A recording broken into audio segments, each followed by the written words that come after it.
We all know about sports coaches, and most of us have probably at least heard of life coaches or health coaches at this point.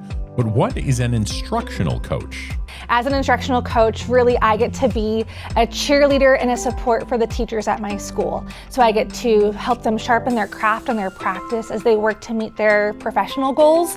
I also get to really focus on student achievement and helping students grow in all of the ways as we analyze data, as we look at those best, most innovative practices for teachers to implement, and then through leading professional development, which can look like individual coaching sessions, supporting teams, but also leading staff training school-wide. And though Jessica is one of many instructional coaches, she's one of the few that's part of the Nampa School District's prestigious Innovators program. So the Innovator program is something that I'm really proud to be part of. We get to collaborate and cross-pollinate. So I'm working with teachers who are at a secondary level, teachers at an elementary level who are in different buildings. We get to come together and share things that we're trying or that we've seen tried in our buildings with one another and learn from each other through that. But I think that's something to celebrate. Innovators are great at supporting each other, but the real power comes from the potential to uplift and inspire teachers across the entire district. I get to share out some of my ideas with other folks in the district.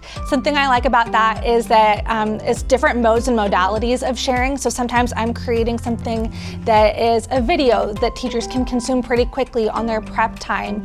Maybe it's a blog post, but it's just a chance for me to share out authentically the things that I've tried or that I've heard teachers trying, and then see what inspires others. A good example? I was able to create a video that just promoted one tool that I love, Microsoft Forms, and then sharing 5 different ways that teachers can use it in their classroom. But she's not just a coach and innovator.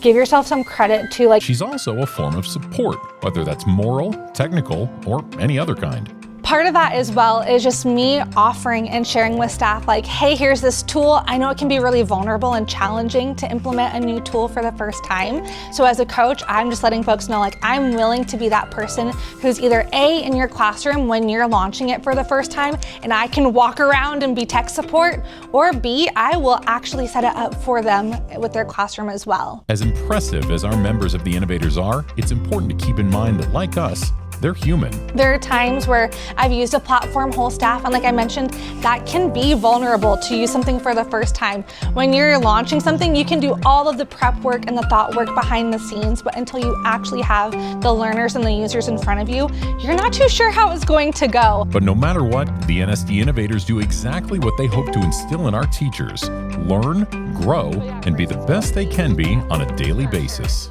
That is part of being an innovator, is being willing to try, take a risk, and saying, hey, even if it doesn't go exactly how I was hoping it would, I am learning from this, and from here, my next iteration will be even better.